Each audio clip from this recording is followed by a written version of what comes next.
আমাদের সঙ্গে রয়েছেন প্রাক্তন ইন্টেলিজেন্স কর্তা দীপাঞ্জন চক্রবর্তী। দীপাঞ্জন দা, আপনার কাছে যেটা প্রশ্ন আছে সেটা হচ্ছে, শেখ শাহজাহান অবশেষে গ্রেফতার হলেন এবং এতদিন কোন অন্তরালে ছিলেন তিনি, কি মনে হয় আপনার? প্রথমত আমি তোমার এই কথাটাতেই আপত্তি জানাচ্ছি। ও গ্রেফতার হয়নি, এটাকে গ্রেফতারই বলা হয় না। গ্রেফতার অপরাধীকে করা হয় নির্দিষ্ট আইন অভিযোগের বিরুদ্ধে যুক্তিতে। কিন্তু শেখ শাহজাহান বাংলার প্রশাসন, বাংলার শাসক দল, অতি উচ্চ প্রভাবশালী তাদের ঘরের জামাই। এটাকে বলা যেতে পারে যে জামাইয়ের শ্বশুর বাড়িতে প্রত্যাবর্তন।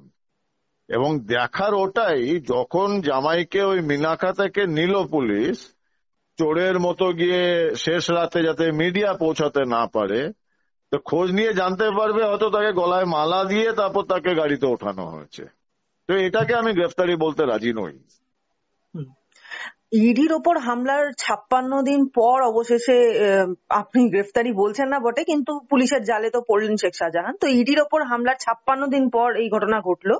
আর এটা মানে একজন ছিচকে মস্তান, তাকে ধরতে এতদিন সময় লেগে গেল। রাঘব বোয়ালদের ধরবে কি করে তাহলে পুলিশ? কি মনে হয় না, আপনার? আমি তো আবার ওই তোমার এই মন্তব্য দুটো জায়গায় আমি আপত্তি জানাচ্ছি। প্রথমত, পুলিশের জালে পড়ার কি আছে?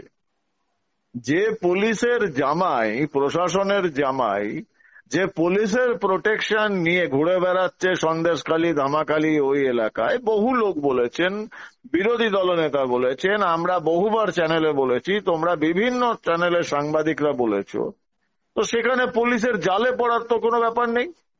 পুলিশে তো সঙ্গে নিয়ে ঘুরছে। মাছ আর জেলে এদের মধ্যে যদি বন্ধুত্ব হয়, তখন তো জেলের কোনো জালের দরকারই পড়ে না মাছকে আনার জন্য।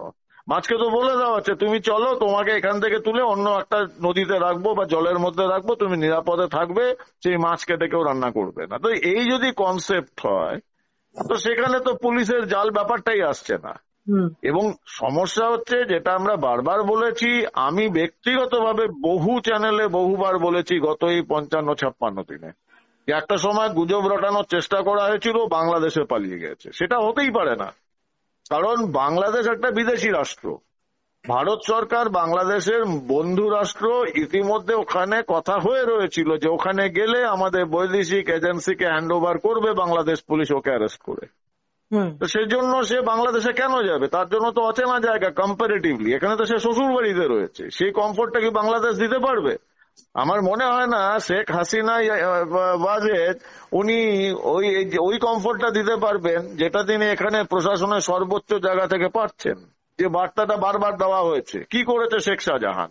শেখ শাহজাহান সমাজসেবী, এগুলো যদি হয়ে থাকে, সেই পুলিশ আবার তাকে নাকি একটা সো কল্ড কোট আনকোট গ্রেফতার করছে। এটা তো ওই মানে অক্সিমরন, পাথরের সোনার পাথর বাটি, এই আর কি, কাঁঠালের আমসত্ব আর শেখ শাহজাহান গ্রেপ্তার, এগুলো অক্সিমরন। দীপাঞ্জন দা, গতকালই হাইকোর্ট একটা নির্দেশ দিয়েছিল যে একটা স্বতঃপ্রণোদিত মামলা করার নির্দেশও দিয়েছিল। তার সাথে বলেছিল যে ইডি, সিবিআই বা রাজ্য পুলিশ যে কোনো কেউ ধরতে পারবে শেখ শাহজাহানকে।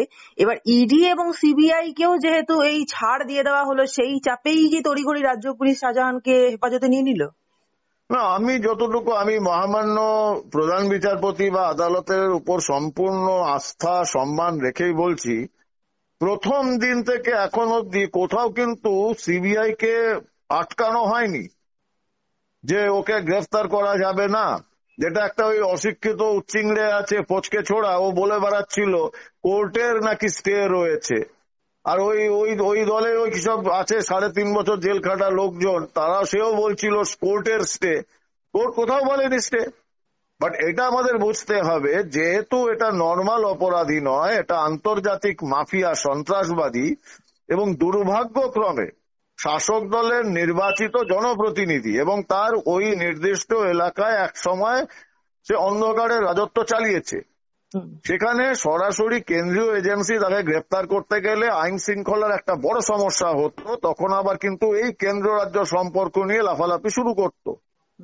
এবং সেটা আমরা দেখেছি, ইডি যখন তার বাড়িতে রেড করতে গেছিল নির্দিষ্ট অভিযোগের ভিত্তিতে, তাদের ইডি অফিসারদের মারধর করা হয়েছে। এটা সারা ভারতবর্ষ দেখেছে। সেখানে সিবিআই স্বতঃপ্রণোদিত হয়ে একা করতে পারে না। কারণ সমস্যাটা এটা শাখের করা। এটা ইডি বারবার কোর্টে গিয়ে বলেছে জয়েন্ট ইনভেস্টিগেশন চাই না, কারণ রাজ্য পুলিশের উপর আমাদের বিন্দু মাত্র ভরসা নেই।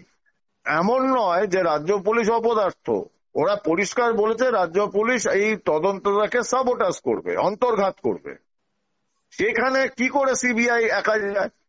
তা আবার সিবিআই অফিসারদের যে পিটিয়ে মারবে না ওখানে, বা সিবিআই এর সঙ্গে যারা কেন্দ্রীয় বাহিনীর লোকজন যাবে না তাদের নিয়ে নাটক হবে না, গুলি চলবে না, একটা ওদের যে পরম আকাঙ্ক্ষিত একটা ডেড বডি পাওয়া যাবে না রাজনীতি করার জন্য, তার গ্যারান্টি কে দেবে? তার জন্য একটু সিবিআই রেস্ট্রেন করেছে নিজেদের। আর এই সুযোগটাতে এরাও তাই করে বেরিয়েছে। 55 দিন ধরে ট্রেনিং হয়েছে, বড় বড় উকিলদের দিয়ে ট্রেনিং দেওয়ানো হয়েছে শাহজাহানকে, যে ভবিষ্যতে যদি কোনোভাবে সিবিআই এর হেফাজতে যাও তদন্ত কি করে সামলাতে হবে।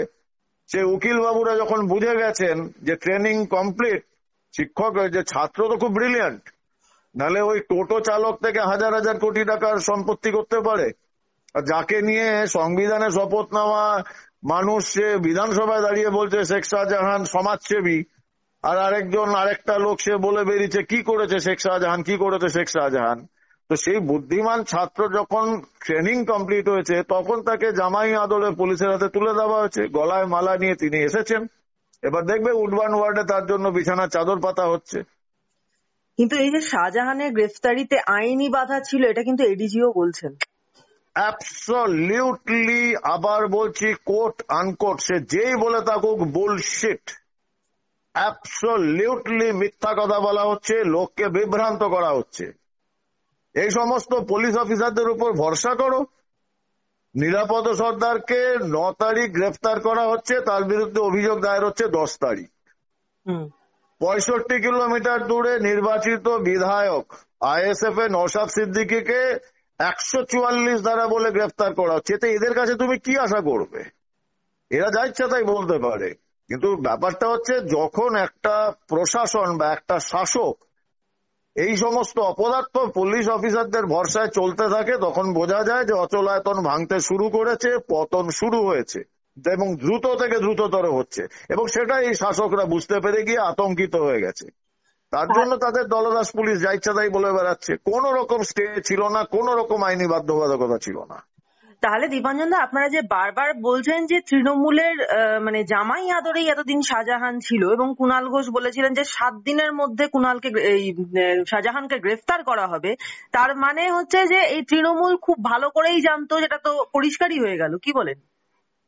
তুমি যদি ক্যাম্পেন কলিং মিডিয়ার সাংবাদিক হিসাবে প্রশ্ন করো, আমি সেটার জবাব দিতে রাজি আছি। আমি মানুষদের প্রশ্নের জবাব দিই। একটা ওই 3.5 বছর জেল খাটা অমানুষের প্রশ্নে বা তার মন্তব্যের উপর আমি কোনো কাউন্টার মন্তব্য করতে চাই না। যে শেখ শাহজাহান কার আশ্রয়ে ছিল, কার জামাই হয়েছিল, সারা বাংলার এক একটা বাচ্চা জানে।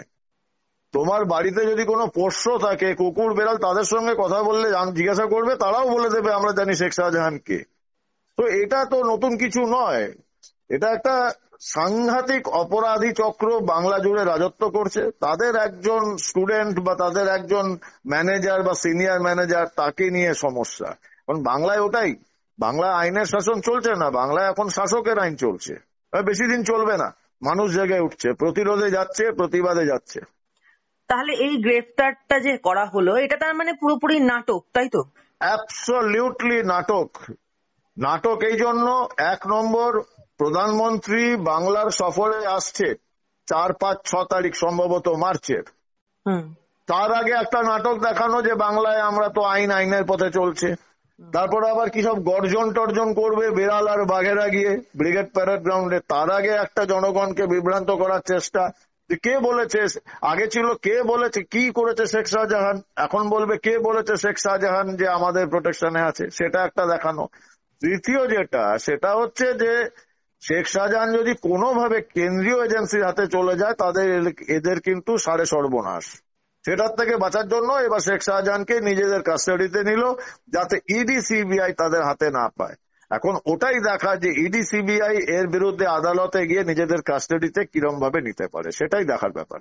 দীপাঞ্জন, তার মানে এই যে পুলিশের সাথে একেবারে সেটিং ছিল শেখ শাহজাহানের, যে ইডি সিবিআই কে যখনই ইনভলভ করা হবে যে কেউ শেখ শাহজাহানকে ধরতে পারে, সঙ্গে সঙ্গে পুলিশ নিজের হেফাজতে নিয়ে নেবে, যাতে আর ইডি সিবিআই সেখানে নাক গলাতে না পারে, তাই তো? দেখো, এটা আমি আগেও বলেছি, আবার রিপিট করছি যে এটা আদালতের কখনো কোথাও বাধা ছিল না। ওটাকে কিন্তু মহামান্য প্রধান বিচারপতি রিকনফার্ম করেছেন যে আমরা কোথাও কোন রকম রেস্ট্রিকশন দেইনি। চোর জোটটা কতগুলো লোক যদি বলে থাকে যে রেস্ট্রিকশন ছিল, সেই চোর তাদের নিজের ব্যাপার। আদালত পরিষ্কার করে রিকনফার্ম করেছেন যে শুধু কলকাতা, বাংলার পুলিশ কেন, যে কেউ সিবিআই, ইডি তারাও গ্রেফতার করতে পারে, কিন্তু সুনির্দিষ্ট মামলা রয়েছে, অভিযোগ রয়েছে। আসল ভয়টা যেটা বললাম যে 3 রকমের চাপ, প্রধানমন্ত্রীর সফর, 10 তারিখের গর্জন টর্জন করা এবং ইডি সিবিআই এর হাতে যাতে চলে না যায়, এই 3টে মিলে প্লাস যে ডিলটা ডান হয়ে গেছে যে তোমার কোনো বিপদ হবে না, ও তোমাকে ট্রেনিং দেওয়া হবে, ট্রেনিং সম্পূর্ণ হয়েছে, এবার জামাইবাবু গলায় মালা দিয়ে পুলিশের হেফাজতে এসেছে, এর থেকে তো সেফ জায়গা হতেই পারে না। কিন্তু তৃণমূল বলছে এটা নাকি রাজধর্ম পালন করা হলো। এটা নিয়ে মন্তব্য করা মানে কিন্তু একটা বাতুলতা। এদের রাজধর্ম তো দেখাই যাচ্ছে কতটা কি রাজধর্ম হয়। তো এই নিয়ে আর কি বলবো বলো, যেখানে 144 ধারা জারি হওয়াতে একজন জনপ্রতিনিধি, নির্বাচিত বিধায়ক, আইনসভার সদস্য, তাকে 62 কিলোমিটার দূরে গ্রেফতার করে নেওয়া হচ্ছে। এটা আমি জীবনে শুনিনি যে 144 ধারা যেখানে, তার থেকে 62 কিলোমিটার দূরে তাকে গ্রেফতার করে নেওয়া হচ্ছে। আর ওই রাজ্যের প্রশাসনে 2 ষড়যন্ত্রী, তারা গিয়ে গলায় খোল করতাল, গলায় সব মাদল টাদল ঝুলিয়ে, খোল করতাল ঝুলিয়ে, গলায় রজনীগন্ধার মালা পরে তারা ওখানে হরিবোল হরিবোল করছেন। তো এখানে এবার এদের রাজধর্ম তো দেখাই যাচ্ছে প্রতি পদে। রাজধর্ম এবার মানুষ দেখাবে, মানুষই রাজা বানায়, মানুষই ভিখারি বানিয়ে দেবে। দীপাঞ্জন, একটা শেষ প্রশ্ন করব যে শেষ 4 বছরে সন্দেশখালীতে 43টি এফআইআর হয়েছে, যার মধ্যে 42টি চার্জশিট হয়েছে এবং ধর্ষণ ধারাও যুক্ত করা হয়েছে এর মধ্যে, কি বলবেন? ধর্ষণ কেন, খুনের অভিযোগ তো রয়েছে। ওই দেবদাস বলে একজন আছে, আরো 3 জনের খুনের সরাসরি অভিযোগ রয়েছে, যাদের স্কেলিটন পাওয়া গেছিল এবং সেটা ডিএনএ টেস্ট করে প্রুফ হয়েছিল যে তাদের স্কেলিটন। এবং দুর্ভাগ্যজনক, সেখানে বারবার বলেছে অভিযোগকারিনীরা বা তাদের আত্মীয়রা, যে যার নামে অভিযোগ যখন সিআইডি হাতে নিল, তারপর দেখা গেল সেই শেখ শাহজাহানের নামটাই ওখান থেকে সরিয়ে দেওয়া হয়েছে। তো বোঝাই যাচ্ছে বাংলায় কতটা রাজধর্ম চলছে। আবার বলছি, সবার উপরে মানুষ সত্য, তাহার উপরে নাই। মানুষ জেগে যাচ্ছে, আর সেই ভয়ে এদের পাগল করে দিচ্ছে, এরা একটার পর একটা ভুল কাজ করে যাচ্ছে। মানুষ আর বেশি দিন ওই এপাং ওপাং ঝোপাঙে চলবে না। এবার মানুষ জেগে উঠছে, প্রতিবাদ হচ্ছে সন্দেশখালীতে, আর এই প্রতিবাদ আর প্রতিরোধ সারা বাংলায় ছড়িয়ে পড়বে, সেটা বুঝতে পারছে এখন শাসক। ধন্যবাদ, ধন্যবাদ দীপাঞ্জন দা। ধন্যবাদ, জয় হিন্দ।